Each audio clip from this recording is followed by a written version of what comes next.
Sejam muito bem-vindos a mais um vídeo dessa saga onde eu trago convidados especiais para falar sobre temas técnicos específicos. E hoje estamos aqui com nada mais ninguém mais ninguém menos que Daniel Matsumoto, Celesian. Seja muito bem-vindo e bora falar de Recon. E aí, beleza? Se ele Então, pudesse dar uma apresentação breve sobre você. tá. Eu tô na área aí tem uns 6 anos, né? É, seis? Comecei em 2020. É, tipo isso. E eu comecei fazendo bastante CTF, né? Hack the Box, primariamente. E também teve outros aí, tipo o HC e provavelmente uns Jeopards aí também, né? E eu sempre curti muito isso, mas eu também, tipo, eu brinquei em outras partes, né? Então, eventualmente eu comecei a trampar com hacking, com pentest, e eu fui me interessando nas outras áreas também, tipo bug bounty, é, ferramentas open source no geral, né? E também é, research, né? Um pouquinho de research. E acho que é isso. Cara, você começou muito novo na área, né? E Uhum. acho que algo que te tornou bem conhecido na comunidade é da velocidade em resolver CTFs e também resolver todos. Então, pelo menos eu te conheci assim, inclusive uma curiosidade aí para a galera e para o Celeste também, que acho que ele não sabia desse fato. Ele foi uma das primeiras inspirações minhas no hacking. Era muito foda ver ele fazendo os CTFs rápido pra caralho, e ele conseguia resolver tudo. E ele teve destaque aí em uns eventos como H2, HC, participação de CTFs tanto internacionalmente quanto nacionalmente. E, cara, como é que você consegue fazer as coisas tão rápido? Você tinha alguma rotina específica para isso? É, qual que é o segredo? Hum, então, cara, geralmente, tipo, é, o CTF, depois de um tempo, você vai percebendo que vira uma receita de bolo, né? Em que você aprendeu aquela técnica, aprendeu tal coisa, se fez uma vez já, então você vê que já guarda aquilo na mente e é fácil fazer de novo. Já quando é a primeira vez que você tá fazendo, fica algo muito mais difícil. Você, tipo, você tem que saber, tipo, qual tool baixar para explorar aquilo, qual payload mandar, entender como funciona o ataque. Então, eu acho que, primeiramente, a coisa mais importante é você aprender todas as técnicas e todas as falhas que tem, né? Isso aí era bem importante. Outra coisa também é a parte da execução, né? Você tem que, se você, tipo, tá tentando pegar First Blood, essas coisas, é, ter uma execução rápida era bem importante. Então, tipo, não só você é, perceber aquilo, perceber aquela falha ou aquele padrão de forma rápida, mas também saber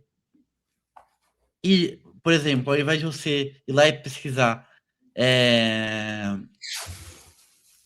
uma POC ou algo do tipo, ao invés de você pesquisar no Google e abrir o artigo que fala sobre a falha, e aí pegar o código da CVE e tentar ficar tentando achar a POC, você procura direto no GitHub, por exemplo, ou no SpotDB. E essas coisas que você faz, você vai cortando passos para, tipo, alcançar seu objetivo o mais rápido possível. Uhum.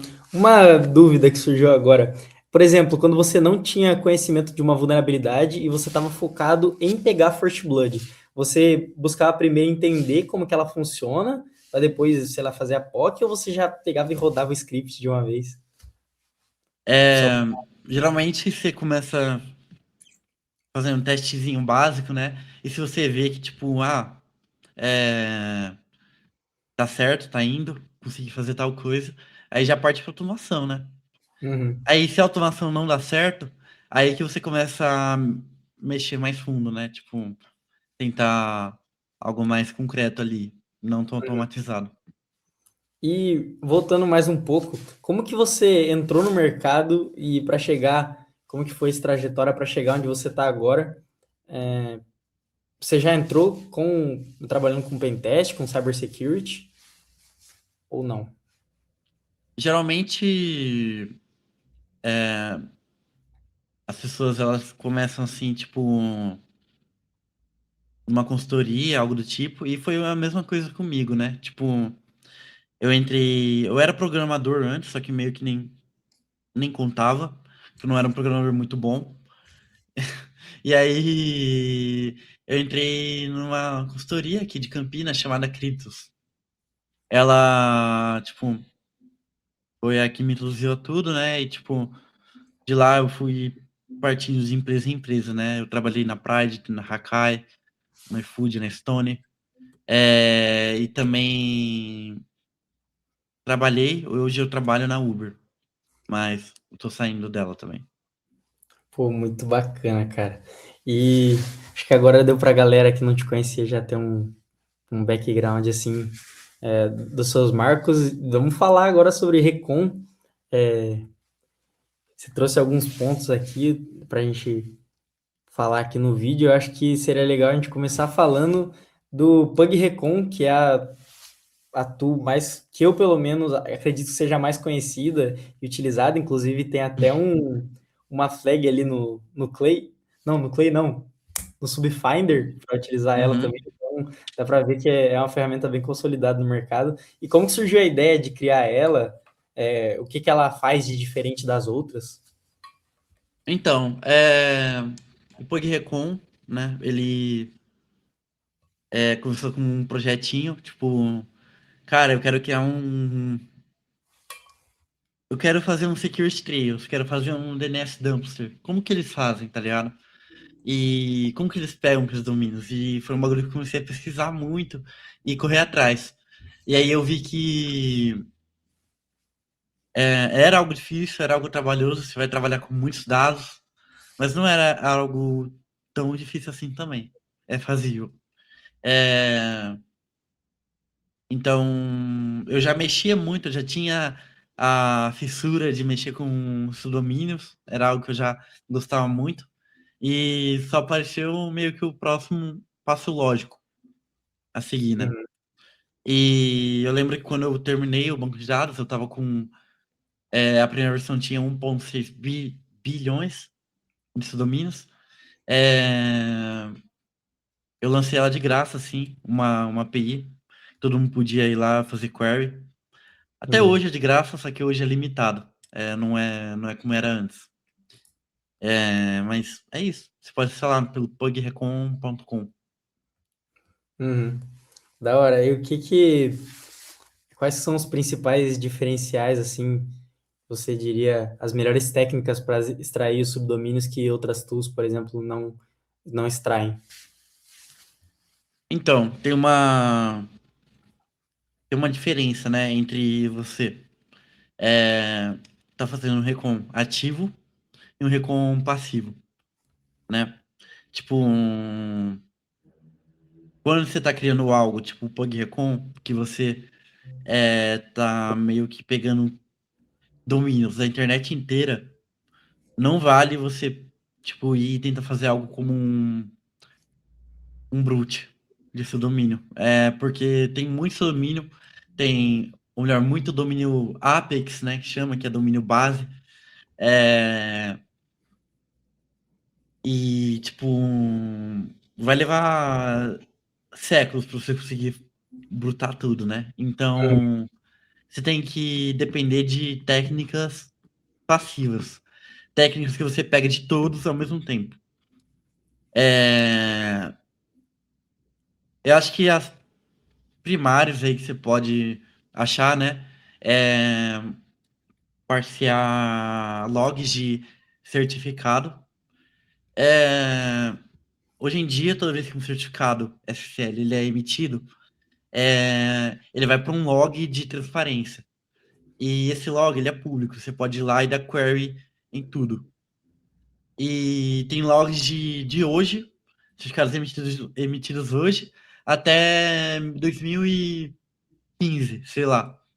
Então, e cada certificado ele vai ter um atributo nele, não todos, só que a maioria vai ter um atributo chamado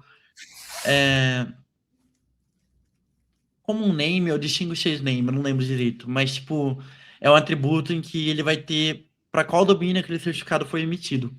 Então, com isso, você pode pegar meio que sites que estão emitindo certificados e qual é o domínio deles. Isso aí é uma das fontes assim mais famosas. Só que tem outros, né? Tipo, você pode pegar de fontes de crawling famosas, então, como o crawl, é, Web Archive, Web Archive você pode baixar é, meio que arquivos de datasets de URLs que eles têm processado no archive.org. Eles salvam aquilo lá, são petabytes de dados, mas você pode baixar lá, você não precisa bater na API do Web Archive, que é o que muita gente faz. É coisa pra caramba, hein? Pra dumpar tudo, São velho. petabytes de dados. É muita... Inclusive, você tem esse dump aí.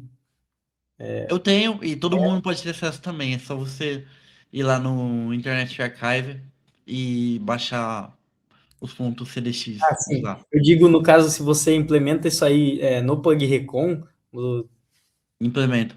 assim, Tá tudo parciado já. hum, também tem as tricks de socket, né? Você- É verdade, a gente ia falar disso, né? isso tanto enumeração Então, de subdomínios quanto enumeração de portas, que são coisas diferentes. uhum. Então, quando a gente. Tudo que a gente falou até agora foi numeração passiva, né? Ou seja, é algo que você bate em algo nada a ver e você pega os domínios do fulano, cicrano, da empresa A, B, C, né? Uhum. Mas tem também, tipo, imagina, tem outra fonte também, que eu tô com um domínio tal, eu quero enumerar todos os domínios dele, como que eu faço? E aí a gente parte para o mundo, né, de enumeração ativa.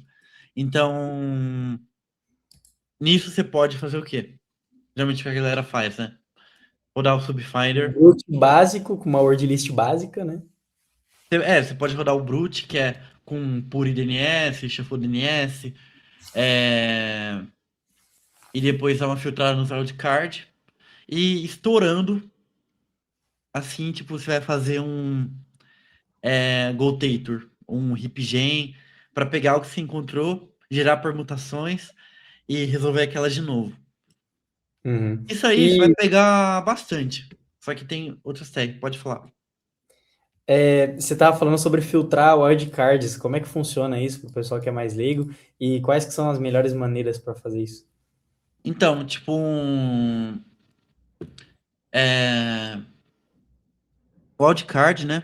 É um termo assim, não é algo muito definido, mas wildcard é um termo que as pessoas usam para um subdomínio que, ou melhor, um domínio que tem subdomínios e ele resolve qualquer subdomínio, geralmente para o mesmo lugar.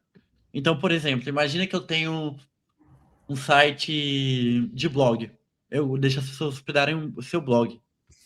E a pessoa ela pode criar um subdomínio no meu blog, tipo, na minha infra, tipo, é, daniel.blogspot.com. Isso aí, o Blogspot, nesse caso, ele é um subdomínio wildcard, que não importa o que você resolva, ele vai resolver de qualquer jeito. Então você não pode Uhum. depender de respostas padrões, tipo, esse domínio não existe. Porque se você brutar uma word list de 1 milhão de entradas, 1 milhão de entradas vão aparecer no seu output. Aí Sim. você precisa filtrar de maneiras mais inteligentes, tipo, umas aí, né? Tipo, imagina que você tem um subdomínio wildcard e você quer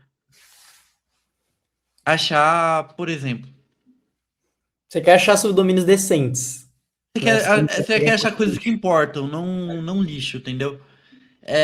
Tem várias maneiras que você pode ir, tipo, da mais barata e rápida e menos efetiva até as subindo, né?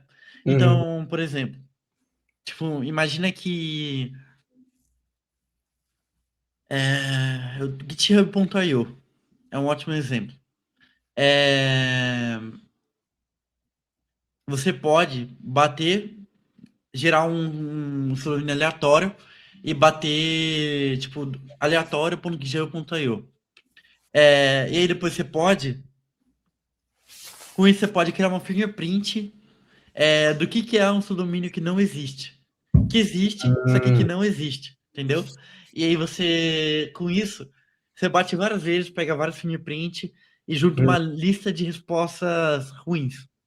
E E aí, só uma dúvida, aí te interrompendo, perdão. Como que você pega esse fingerprint por meio das consultas? você faz uma query e você olha a resposta. A Justo. resposta pode ser tipo wildcard.witcher.io. E aí, tipo, você tem agora uma noção do que é uma resposta ruim. Uhum, Porque se ela resolve com seu domínio aleatório, a resposta não pode ser boa, tá ligado?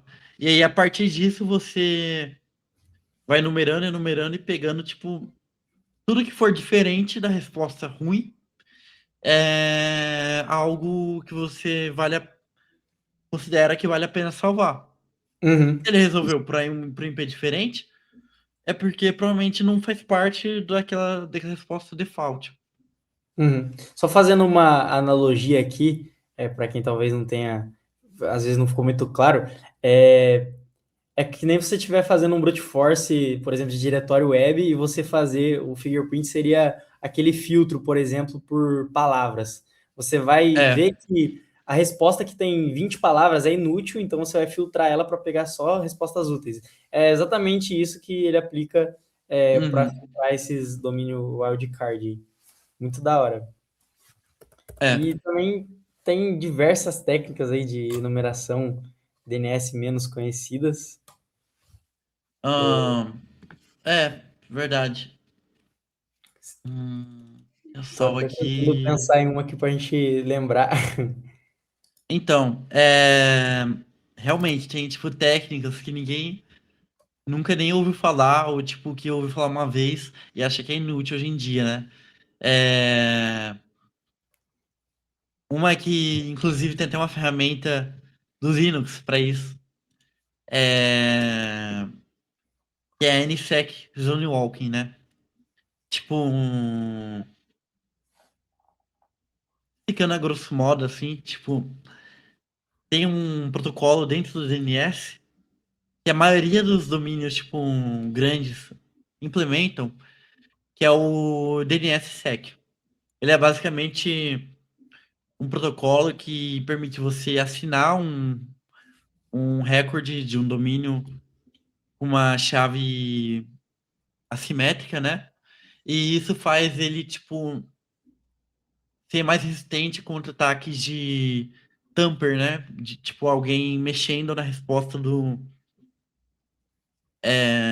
man in the middle, né? Tipo, alterando a resposta de uma query, algo do tipo. E é legal essa técnica, é tipo algo bem implementado, eu diria. Mas ela traz tipo um problema, especialmente na sua primeira versão, que para dizer se um recorde é, existe ou não, é o proof of existence que eles chamam, né? Sim.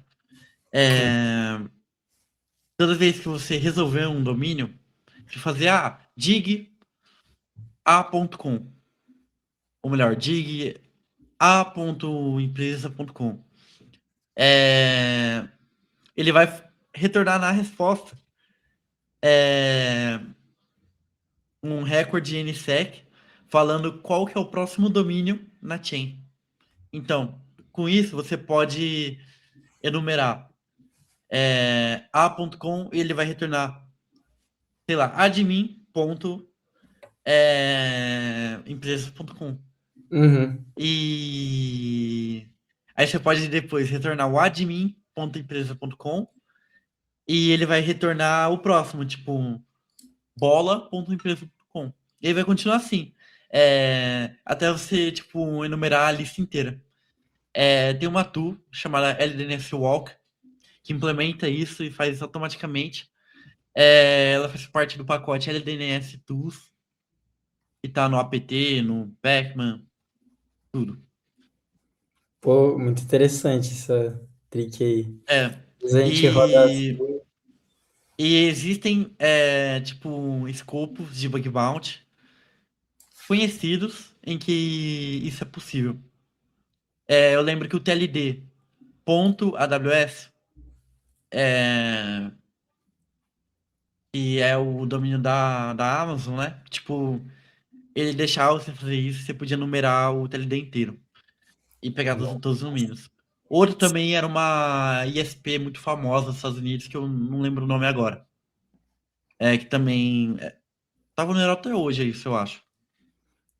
E não é Cara, bem uma VUM, né? Tipo, é algo que tá no protocolo. É sim, algo intended, mas que não é esperado. é ouro, né? Isso aí é ouro para quem. Mano, Bug Hunter, principalmente, subdomínio é ouro. Se conseguir achar um subdomínio novo ali, muito foda essa. E um detalhe importante também é que, tipo, você não pega, tipo, eu peguei 90%, você pega 100% dos domínios. Você meio que tem um dump da zone file da área lá. Então, é algo assim, tipo, pode te dar uma vantagem muito além, porque você pode pegar um subdomínio que é uma string aleatória de 40 caracteres. Não vai Uhum. ter nenhum word list, mas tá lá. Mano, isso é muito foda. Muito foda. Uhum. Eu já, mano, já tô trampando com sec há bom tempo e nunca tinha ouvido falar nessa trick. E, mano, muito da hora. E você E falando em. tem a evolução dessa técnica, né? Que os caras eventualmente, tipo, perceberam que isso era uma falha, né? E Hum, aí eles fizeram uma nova versão do protocolo que ao invés do recorde NSEC, agora ele é o NSEC 3. É, e essa nova versão, né? Ela faz uma hash do recorde. Então, ao invés de você pegar, por exemplo, dele retornar admin.com, ele vai retornar a hash de admin.com. aí fudeu. Exatamente. Só que com isso você ainda consegue enumerar, porque é muito mais rápido. Eu craquear uma hash. Eu não sei se é MD5, SHA-1, mas Uhum, MD5 do que você ficar mandando query DNS tentando brotar. sim. Então, você ainda pode pegar essa hash e tentar craquear. E aí, se você craquear, você achou esse domínio, você pode dar query nele e pegar o próximo domínio da chain. Uhum. Mesmo assim. Você pode Então, fazer isso localmente, né? Que vai ser muito mais rápido. uhum. E então ainda existe a técnica. Só que CDNs grandes aí, tipo, é, elas meio que inventaram uma nova técnica, né? Que meio que mitiga totalmente isso. Que é o Black e o White Lies. Não sei se vocês já ouviram falar, tem um artigo muito famoso da Cloudflare sobre. Eu não lembro se é o Black ou White Lies. Ah, não, é isso mesmo, é White Lies. E basicamente ela foi uma solução ao Zone Walking.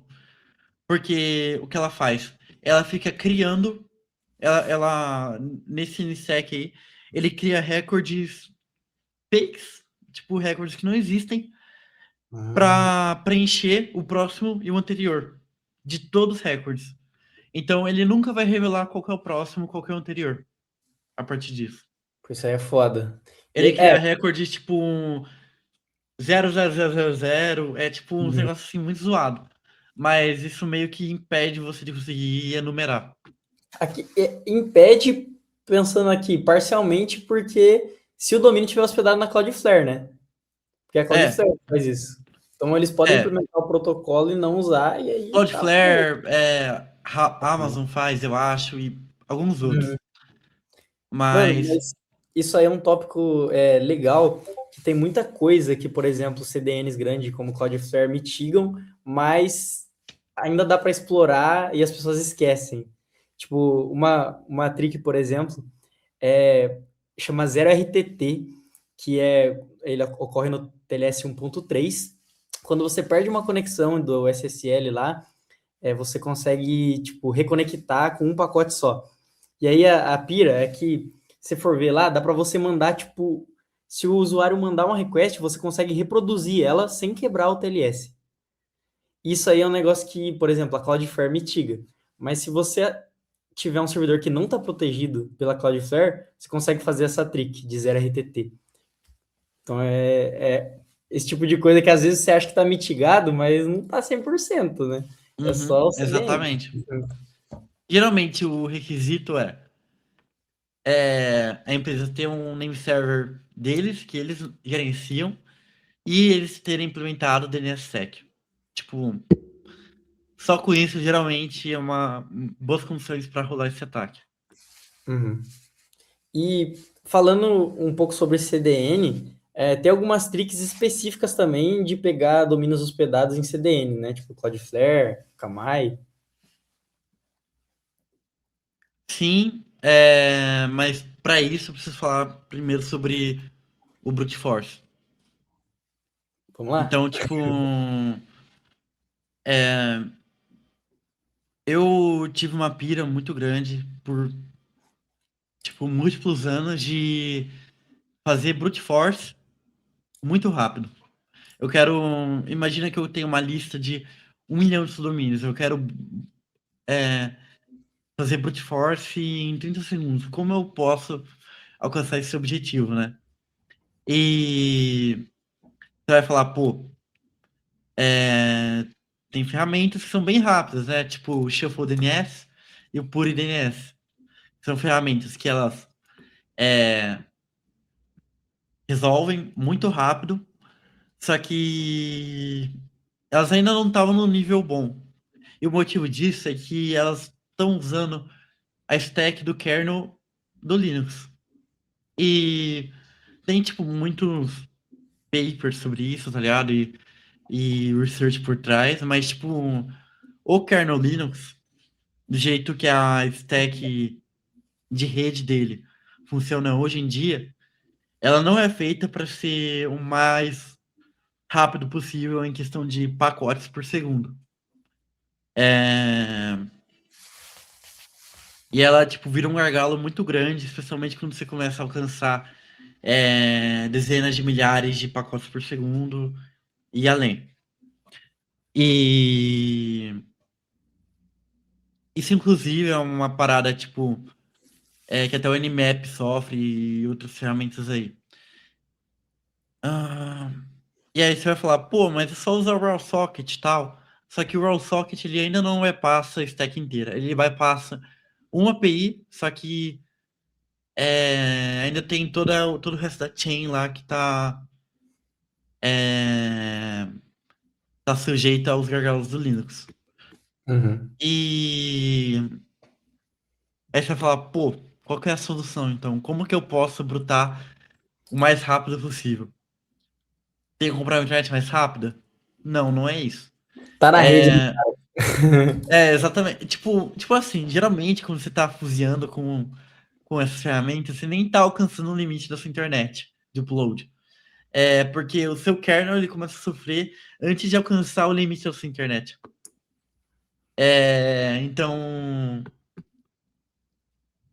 aí você tem que começar a ver umas coisas que é tipo, que eu entrei num buraco muito fundo disso, que é kernel bypass, que chama. Então, tem múltiplas soluções de kernel bypass. É, tem umas que são mais fáceis, tem umas que são mais difíceis. É, um exemplo muito bom é o Intel DPDK. Ele é uma lib e um driver ao mesmo tempo para Linux, em que você pode é, carregar esse driver, compilar ele e injetar ele na sua placa de rede Intel. E aí você pode, com ele, programar diretamente na placa de rede, ou melhor, ele roda no seu computador, na sua CPU, só que você consegue controlar diretamente o que vai e o que entra na placa de rede. E com isso você pode fazer um programa muito rápido que bypassa o kernel, por isso que chama kernel bypass, que processa pacote muito rápido ou qualquer coisa do tipo. Uhum. Isso foi inclusive muito usado em coisas tipo de trading, em que você requer uma latência muito baixa. Porque além de você conseguir mandar o máximo que sua internet consegue, você consegue uma latência muito menor, né, com isso. É, E tem outras soluções de kernel bypass que são mais fáceis. Uma delas, ela é bem recente. Ela veio com uma extensão ao eBPF, que é uma feature do kernel Linux, né? Que é o XZP. XZP, ele é meio que o eBPF em rede. E com isso você consegue codar um filtro eBPF para mandar pacotes diretamente na sua placa de rede. E não é diretamente, tem uma camada do kernel no meio, só que é uma camada muito mínima. Então, você passa pelo kernel, só que não passa por todo o gargalo do kernel. Uhum. E com isso aí você consegue meio que programar a sua placa de rede diretamente e fazer coisas muito rápidas por ela. Então, você pode fazer um Power Scanner, que é muito rápido. É, isso foi Isso foi tipo o tema do meu artigo da FREC. Como fazer o port scanner mais rápido da Terra com um FXZP. Uhum. E também você pode tipo fazer qualquer coisa envolvendo a internet com ela, né? Então você pode codar um brute force de subdomínios que use esse XZP e fazer uma tool muito rápida que numera de forma extremamente rápida qualquer coisa de DNS. E foi isso que implementei na minha tool chamada Pug DNS. Mas também tem outra tool que veio antes, ou seja, eu não inventei essa técnica. Tem outra tool chamada Sonic DNS, em que os caras foram e fizeram essa tool também, Uhum. com um XZP. E você disse que, por exemplo, daria para fazer essa implementação para qualquer coisa na internet. Só que eu imagino que seja muito difícil de implementar, né? Por exemplo, para fazer sei lá, um fuzzer de diretórios numa aplicação web. Como é que Sim, funcionaria? é muito difícil implementar, porque você tem que implementar do zero. O ARP, o protocolo ARP. Ou não, o ARP não é necessário porque você pode setar o MAC address diretamente no pacote. Só Uhum. que é útil ter o ARP, tá ligado? É, Além disso, tem que ter Layer 3, Layer 2, tipo, implementada. Se você for mexer com TCP, você tem que implementar o TCP inteiro, que é muito complicado de fazer, é, do zero, especificamente. E então, tipo, é difícil o TCP só se você for fazer o pacote inteiro, né? Se você vai fazer só um port scanner que manda sim e checa por um ACK, aí é de boa. Uhum.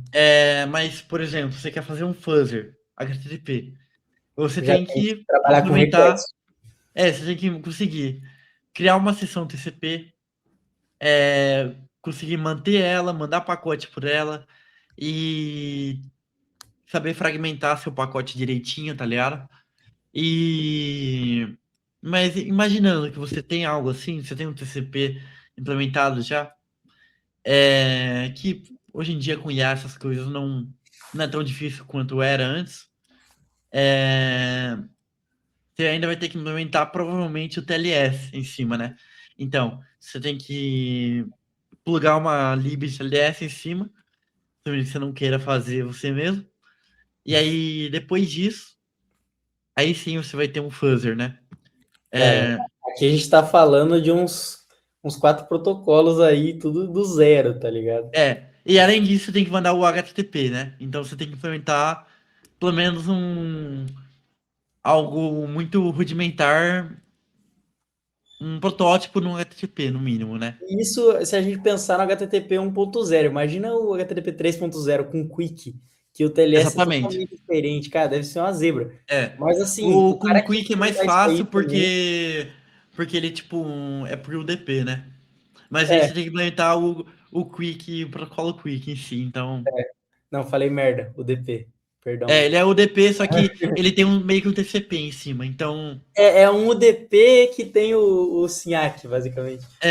tipo isso. E, mano, imagina um cara, tipo assim, se você implementa isso aí, você vai estar bem acima de uma galera, porque, sei lá, eu tô colocando aqui num brute force de diretórios, arquivos, parâmetros, mano, é uma ideia aí de research, né? Com certeza. E é algo que eu queria fazer há muito tempo. Só que isso é muito difícil, tá ligado? É muito difícil. Até com IA. Uhum. Então, mas dá pra fazer. Dá pra fazer definitivamente. Você acha que um cara com a inteligência artificial mais top do mercado hoje para usuário comum, só que sem conhecimento nenhum, conseguiria fazer? Provavelmente não de maneira que funcione legal. Uhum. Vai ter, vai ter bastante dificuldade. Sim, cara, tá mudando muito aí a forma de aprendizado da galera nova, inclusive queria até saber o que que você tá achando do cenário, assim, de quem tá começando e tem o acesso à inteligência artificial. E você teria alguma dica, assim, pra galera que tá nesse cenário agora, que não tem a base e tá entrando no mundo Cara, de te cyber? falar que eu não faço ideia. Te falar que eu não faço ideia. Eu acho que tentar limitar o uso de IA, né? Não usar IA pra te dar resposta logo, mas tipo, pede pra IA criar um plano de estudo pra ser algo do tipo. É, a IA pode ajudar você também, bastante. Mas você tem que se pensar um pouco, tá ligado? Senão você não vai ter a desenvolver o raciocínio necessário, eu acho. Uhum. Eu concordo também, cara. Bom, é isso. O vídeo já tá ficando muito extenso, mas eu acho que se deixasse eu aqui com o Celésio, a gente bateria uns mais papo ainda sobre Recon e hacking em geral. Mas, cara, foi muito foda a sua presença aqui. Acho que a gente conseguiu trazer uns assuntos muito interessantes. E é isso. Obrigado pela presença e Obrigado.